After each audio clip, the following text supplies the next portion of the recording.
Before you clear your throat one more time, before you reach for another cough drop, before you convince yourself that this is just normal aging, I need you to listen to what I'm about to tell you. Because that phlegm stuck in your throat, that constant need to clear your voice, that feeling like you swallowed a raw egg that won't go down, is not normal. And it's not something you just have to live with. I'm Dr. Andrew Hale, and for over 15 years, I've been helping people get their voices back, get their comfort back, and stop that embarrassing constant throat clearing that's ruining their conversations, their confidence, and their quality of life. And here's what makes me furious. Almost everyone who comes to my office has been suffering for months, sometimes years, because someone told them it's just phlegm. Don't worry about it. It's normal at your age. That's a lie. That persistent phlegm has a cause, and once we identify it, we can eliminate it from the root. Not with colored syrups that only mask the problem, not with antihistamines that make everything worse, with real solutions that attack the source. Today, I'm going to reveal the real causes that nobody talks about, the ones that are creating that sticky mucus in your throat right now, and more importantly, I'm going to give you the exact protocol to eliminate it in less than a month. Stay with me because what you're going to learn today could give you back something you thought you'd lost forever: a clear throat and a free voice. Let's begin.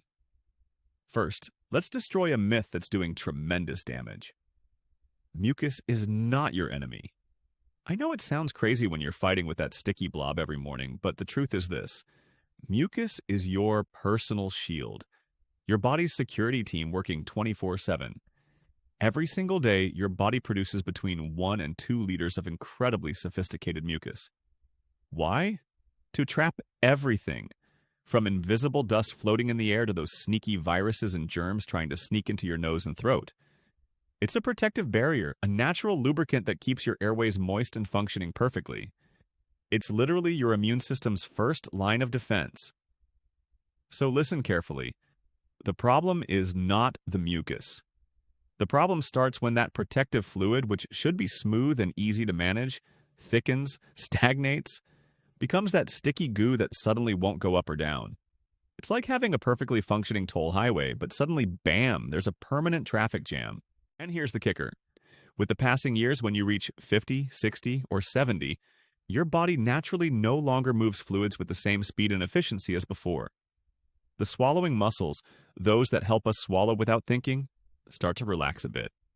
The lymphatic vessels, which are like your body's sewage system and are responsible for draining waste and excess fluids, work at maybe 70% of their optimal capacity. And then any irritant, no matter how minimal, gets stuck there instead of being silently eliminated. This isn't just a matter of discomfort. It's a signal that something in your system's delicate balance is screaming for attention. And we're going to give it that attention right now.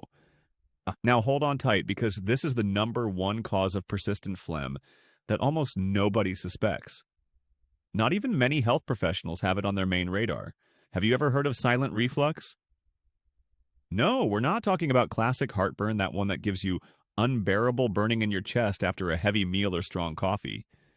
That's GERD, gastroesophageal reflux. And yes, it can also cause phlegm, but silent reflux is much more insidious. It's called laryngopharyngeal reflux, or LPR, and it's a true chameleon. Here's the trick. The acid rises at night or even during the day without you noticing, but it doesn't produce the typical burning. Why? Because it reaches your throat, larynx, and vocal cords, which are much more sensitive to acid than the esophagus. And since there's no burning, no pain, it only manifests with a dry little cough when you wake up, or that imperative need to clear your voice before having your first coffee. And, of course, that sticky phlegm that seems to have taken root. The process is fascinating and terrifying at the same time. Your stomach secretes pepsin, a digestive enzyme. When acid rises, it carries that pepsin with it.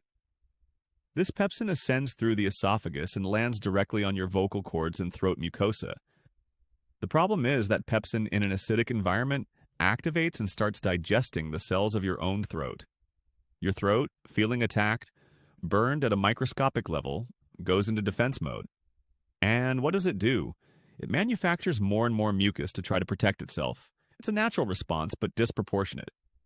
And you know what? Studies from the prestigious Mayo Clinic have detected this silent reflux in up to 60% of patients who come in with chronic phlegm and who present no classic digestive symptoms. Let's move to our second cause, another great silent culprit: post-nasal drip that doesn't hurt. When we talk about chronic sinusitis, people usually think of a throbbing headache, facial pressure, or brutal congestion.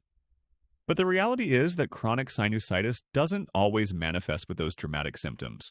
Especially in older adults, its only gift is nocturnal nasal congestion that's not strong enough to prevent breathing, but is enough to unleash the phlegm problem.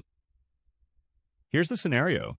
You lie down, and while you sleep peacefully, your paranasal sinuses that are inflamed or producing excess mucus start draining slowly down the back of your throat. It's like an invisible dropper, constant, depositing that thick mucus in the vallecula of the throat, right where the tongue and epiglottis meet. When you wake up, there it is. That sticky feeling, that phlegm that won't go away, that need to clear your throat. Most of my older patients, and perhaps you too, think this is simply a winter cold that's lasted longer than it should. And what do? They go to the pharmacy and take an over-the-counter antihistamine. Error, a huge error, I'd say. Because those drugs, while they may dry the nose momentarily and give you a feeling of relief, what they do is thicken even more the mucus that remains. The result is counterproductive. Less quantity of mucus, yes, but much stickier, harder to move. A real blob that adheres with force. The key to this problem is not to dry, but to wash and fluidify. That's why, my friends, the solution is in washing the paranasal sinuses with warm physiological saline. It's a simple, economical, and tremendously effective technique that we'll talk about in detail later. And if there are also nasal polyps or another more complex condition, it's essential to evaluate with an ENT specialist the use of a nasal corticosteroid. Don't underestimate the power of a well-cared-for nose. It's the gateway to healthy airways and therefore to a phlegm-free throat. Now let's talk about something we often overlook in our search for the cause of phlegm. Medications. Yes, those little pills you religiously take to stay healthy can paradoxically be a source of irritation in your throat. You take aspirin to protect your heart, perhaps enalapril or some other AC inhibitor for high blood pressure, or a nonsteroidal anti-inflammatory, an NSAID, for that joint that bothers you. Well, many of these drugs have side effects that can alter the delicate lining of the throat, or worse, increase reflex cough and mucus production. Let's take the example of ACE inhibitors, so common for hypertension. These medications, although wonderful for the heart, have a known side effect. They increase a substance in the body called bradykinin. And bradykinin in some people is the culprit of that dry, persistent cough that's often accompanied by irritating phlegm. It's not infectious phlegm, it's an irritative cough that generates mucus as a response. And what about nonsteroidal anti-inflammatory drugs like ibuprofen or naproxen that many take for joint or muscle pain? These medications reduce the production of substances called prostaglandins. While this is good for reducing inflammation and pain, some prostaglandins are protective for the stomach. By reducing these protective prostaglandins, NSAIDs can increase the chances of gastroesophageal reflux, even the silent one we mentioned before. And what does more reflux mean? Exactly. More mucus in the throat. It's a vicious circle. It's crucial you understand this. I'm not saying to stop your medications. Don't even think about it. What I'm asking is that before you blame the weather, bad luck, or anything else, review your list of pills with your primary care doctor. Sometimes a simple dose adjustment, a change to a different medication, or the addition of a gastric protector can make an abysmal difference in that persistent phlegm.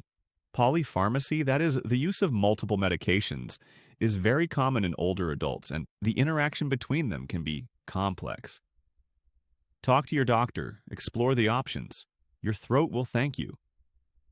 Now let's dive into something that affects us all, consciously or unconsciously.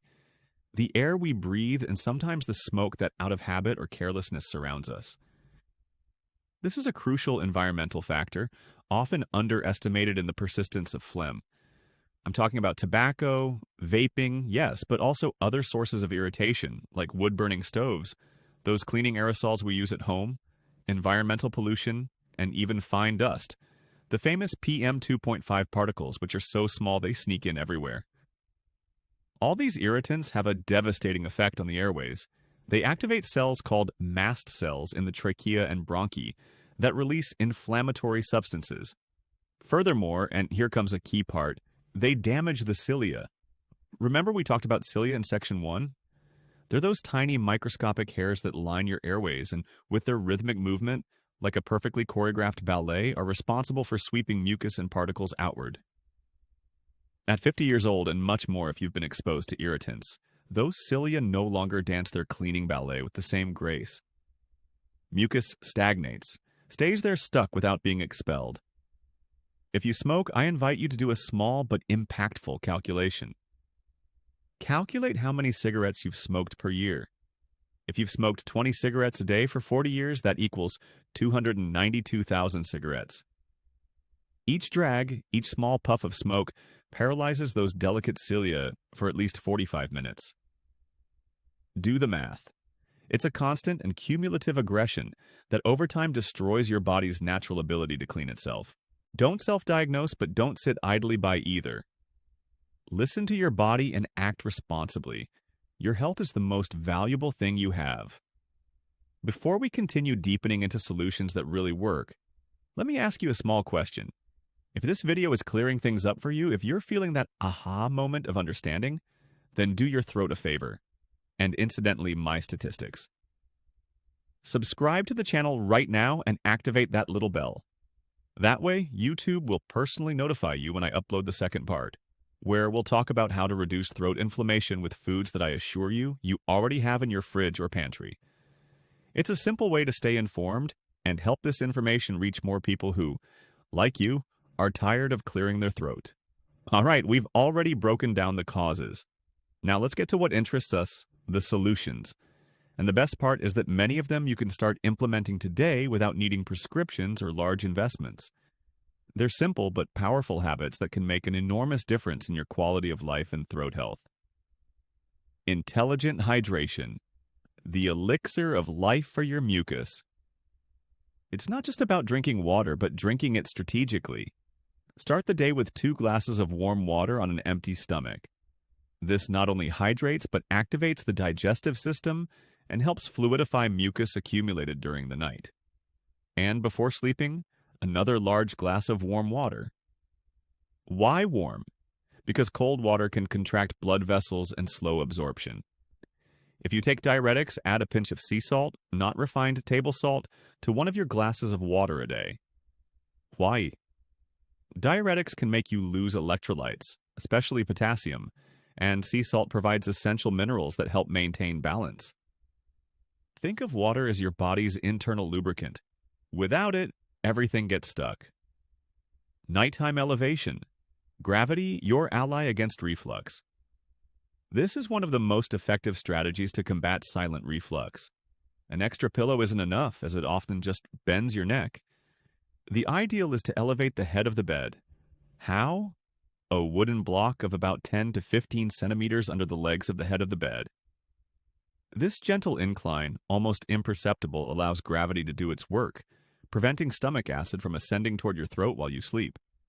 If you can't elevate the bed, a wedge pillow that elevates the entire torso is an excellent alternative.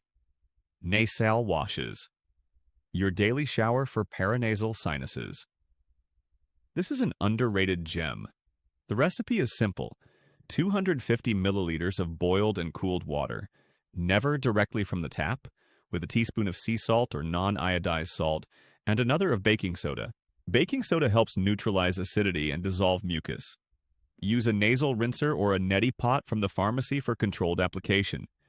If you don't have one, a glass and the palm of your hand can work. The technique is key. Lean over the sink, turn your head to the side, and gently pour the solution into one nostril, letting it come out through the other. 5 seconds per nostril, morning and night. This not only cleans and fluidifies mucus, but also reduces inflammation and eliminates allergens and irritants. It's like giving your sinuses an internal shower. Cold steam. Humidifier, the dew that soothes your throat. Dry air is the #1 enemy of fluid mucus. A cold steam humidifier in your bedroom can work wonders, especially during dry months, or if you use heating or air conditioning. Humid air helps keep your airways mucus more liquid and easy to expel. But careful, it's crucial to clean the tank every 3 days with white vinegar to prevent the proliferation of mold and bacteria. A dirty humidifier can worsen the situation. Avoid clearing your throat. Break the cycle of irritation. This is a reflex habit that, although it gives us momentary relief in the long run, is devastating. Constantly clearing your throat is like rubbing sandpaper on your delicate vocal cords. It irritates, inflames, and makes your body produce more mucus.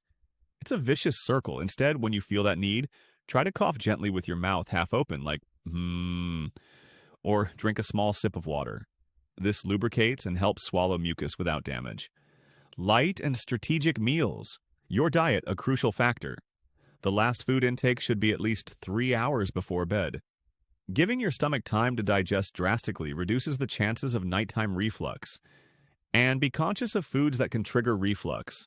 Avoid tomato, chocolate, mint, fatty, spicy, or acidic foods. And very importantly, coffee after 6 p.m.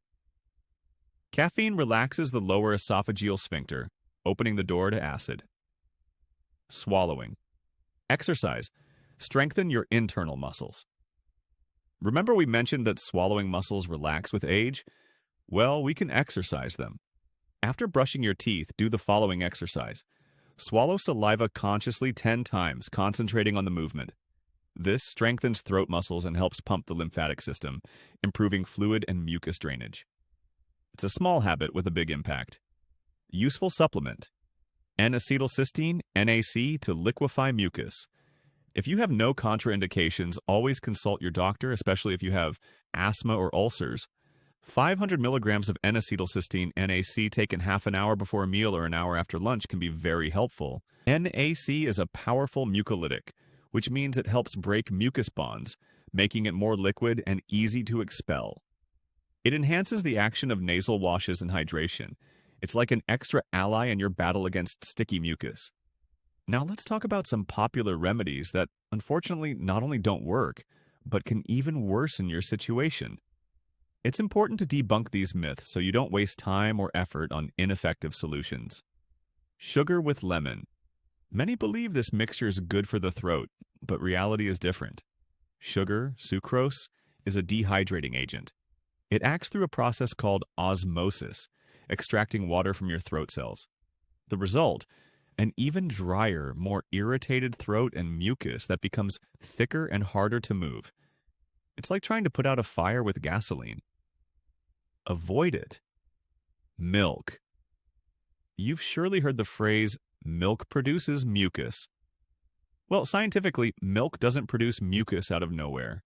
However, casein, a protein present in milk, can in some people create a sensation of greater thickness in existing mucus, especially if they're dehydrated or have certain sensitivity. It's not that it generates more mucus, it's that the mucus you already have feels denser and stickier. If you notice this sensation, try reducing dairy for a while and observe if there's improvement. Expectorants with guaifenesin. What about expectorants with guaifenesin, those syrups that promise to expel phlegm? They help, yes, because guaifenesin is a mild mucolytic that fluidifies mucus. But here's the trick. If you're not drinking abundant water, those expectorants will only turn your phlegm into more expensive gel. It's not magic. They need a well-hydrated environment to work properly. Without water, the effect is minimal and phlegm will continue being a problem. So next time someone recommends one of these, remember my explanation. The key isn't in quick, magical solutions, but in understanding physiology and applying solutions based on science and common sense. We've reached the midpoint of our journey to banish that phlegm. If you're enjoying this information and would like to have a practical guide, a printable table with all these rules and tips to stick on the fridge and always have them at hand, leave me a resounding yes in the comments right now and give this video a heart. That way, YouTube's algorithm will share it with more older people who like you, are tired of clearing their throat in silence and deserve to live with a clear and comfortable throat. Your participation helps this community grow and help each other. Let me share a real story with you, Doña Rosa's story, a 68-year-old woman who came to my office with palpable frustration.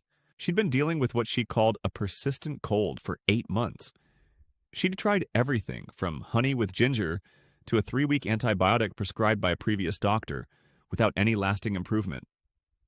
Her quality of life was seriously affected. It was hard for her to talk. She felt constantly uncomfortable, and dry cough interrupted her sleep.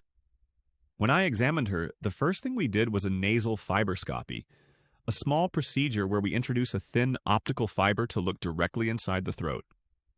What I saw was a picture that, unfortunately, is very common: an irritated and reddened throat, inflamed vocal folds, and most revealing, a drop of thick, sticky mucus adhered to the pharyngeal wall right where she complained of the phlegm.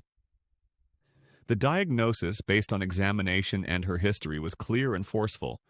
Doña Rosa suffered from a combination of silent laryngopharyngeal reflux and postnasal drip due to chronic maxillary sinusitis that didn't cause headaches, only congestion. Additionally, we discovered she was taking an anti-inflammatory for her knee that, as we saw, contributed to reflux. The plan I proposed was comprehensive and, above all, personalized. First, I removed the anti-inflammatories and substituted them with an alternative that didn't affect her stomach. Then I suggested a simple but effective change: lower the pillow to 2 centimeters so her head wasn't so inclined, and that would help nasal drainage. I ordered nasal washes with physiological saline, insisting on correct technique, and prescribed N-acetylcysteine to fluidify mucus. The result? At 21 days, I received a message from her that filled me with joy. "Doctor," she wrote me, "for the first time in months, I don't wake up with that old lady cough. My throat is clear." Doña Rosa recovered her voice, her comfort, and most importantly, her hope. The moral of Doña Rosa's story is powerful and summarizes everything we've talked about today. Identify the real cause. Don't limit yourself to fighting the symptom. Phlegm is not a disease, it's a warning. Listen to it, look for the root of the problem, and you'll see how the solution is closer than you think. In the office, there are certain questions my patients ask me over and over about phlegm. Let's answer them to clear up any doubts. Does ginger work? Ginger is a wonderful root with anti-inflammatory and antioxidant properties. It can soothe throat irritation and give a feeling of relief. Yes. But does it liquefy mucus? Does it fluidify it? No, it doesn't have that direct mucolytic action. So drink it in infusions to soothe, but don't expect it to be the solution to your sticky phlegm. It's a good adjuvant, not a main treatment. And turmeric? Turmeric is another root with potent anti-inflammatory properties. In fact, it's studied a lot for its health benefits. However, curcumin, turmeric's active principle, has a big problem. Its absorption is very low if consumed alone. For it to be effective, it must be combined with piperine, which is black pepper's active substance. Without piperine, it's barely absorbed, and therefore its anti-inflammatory effect in the throat will be minimal. Like ginger, it helps soothe, but it's not a mucolytic. What if I have high blood pressure? If you have high blood pressure, most of the solutions we've proposed are perfectly safe. Nasal washes with the salt and baking soda mixture don't affect blood pressure, as salt absorption is minimal. Elevating the head of the bed is, in fact, beneficial for many hypertensives, as it improves breathing and can reduce nighttime pressure. As for N-acetylcysteine, NAC, while it's a safe supplement for most, it's always prudent to ask your nephrologist or cardiologist, especially if you have any underlying kidney or heart disease that might interact with any supplement. Caution is key. What if I'm taking omeprazole? This is an excellent and very frequent question. Many of my patients with persistent phlegm already take omeprazole or another proton pump inhibitor, PPI for reflux. If you're in this group, it's fine to continue taking it, but it's crucial to review if you've been on it for more than 4 months without a reevaluation. The FDA, U.S. Food and Drug Administration, has limited the use of PPIs to 14 consecutive days without medical reevaluation. Why? Because chronic use of omeprazole can have important side effects. It can affect nutrient absorption like calcium and vitamin B12, increase the risk of intestinal infections, and even cause a rebound effect of acidity if stopped abruptly. If your phlegm persists despite omeprazole, it's a sign that perhaps it's not the main cause or that the dose or timing of taking it aren't adequate. Talk to your doctor. Perhaps you need to adjust treatment or look for other causes of your phlegm. So you can start identifying the cause of your phlegm immediately. I propose a quick mini checkup. Answer these questions honestly and you'll have a very valuable clue. Do you clear your throat more upon waking in the morning or after talking for a long time? Do you have a sour, acidic, or metallic taste in your mouth, especially in the morning, even if you haven't eaten anything? Do you feel a sensation of a lump or foreign body in your throat that won't go away, like you have something stuck? Does your voice bother you when singing in the shower, or do you feel it cuts out easily? Do you experience dry cough or need to clear your throat after eating or when bending over? If you answered yes to 2 or more of these questions, it's very likely that silent reflux is playing an important role in your persistent phlegm. For postnasal drip sinusitis, do you feel like drops of liquid are going down the back of your throat, especially when lying down or getting up? Do you wake up with a stuffy nose or with the feeling you need to blow your nose even though you don't have a cold? Does your face hurt when you bend over? Or do you feel pressure in your cheekbones or forehead, even if it's not intense pain? Have you had colds that last longer than normal or nasal congestion that never seems to go away completely? If you answered yes to 2 or more of these questions, chronic sinusitis and postnasal drip are strong candidates for the cause of your phlegm. For environmental irritants, dehydration. Do you smoke more than 10 cigarettes a day or vape regularly? Do you wake up coughing with a tobacco taste or a feeling of extreme dryness in your mouth and throat? Do you work or live in an environment with a lot of dust, chemicals, or smoke?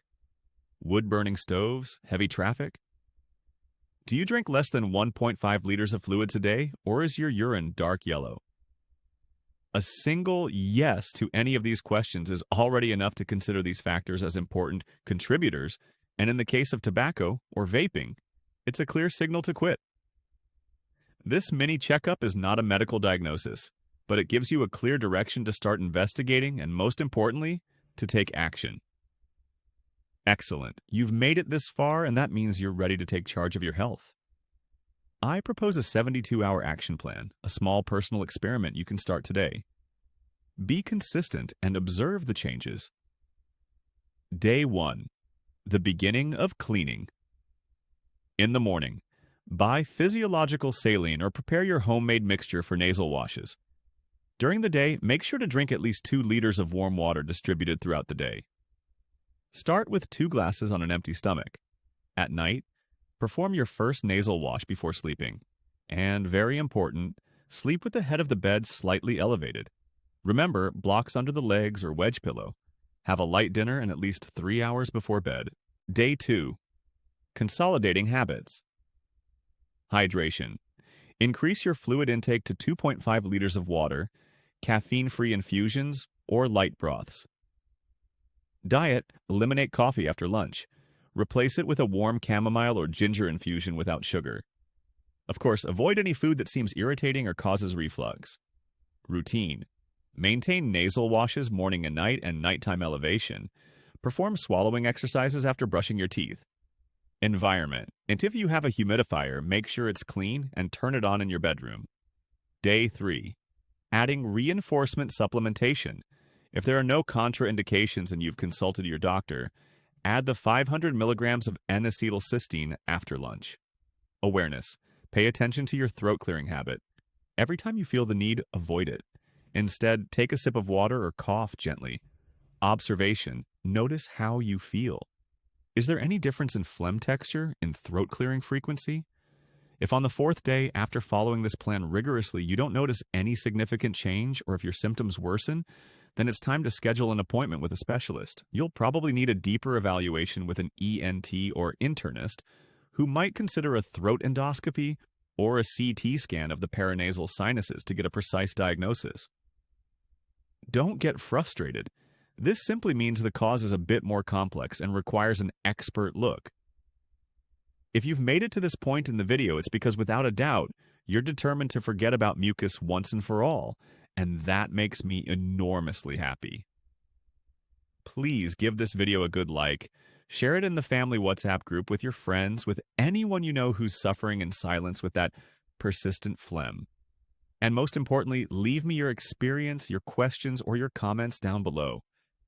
I commit to responding to you personally within the first 24 hours. Your participation helps this community grow and more people find the solutions they need. Persistent phlegm, my dear friends, is not an eternal sentence nor a cruel joke of old age. It's a message. It's a clear signal that something in your body, whether it's silent reflux, persistent sinusitis, certain medications you take, or the air you breathe, is altering your delicate defense mechanism. But the good news is that once we identify that signal, we can act. You don't have to resign yourself to living with that constant nuisance. Identify the cause, apply the practical and effective solutions I've shared with you today, and I assure you that in less than a month, you'll be able to sing in the shower again without clearing your throat, laugh out loud without interruptions, and enjoy your conversations without the uncomfortable need to clear your throat. Always remember this. Health, that wonderful orchestra of our body, starts by listening attentively to what your throat is whispering to you. Don't ignore it. Take care of it. Until the next video. I'm Dr. Andrew Hale, and I sincerely wish you a clear throat, a free voice, and a life without mucus preventing you from living fully. See you soon.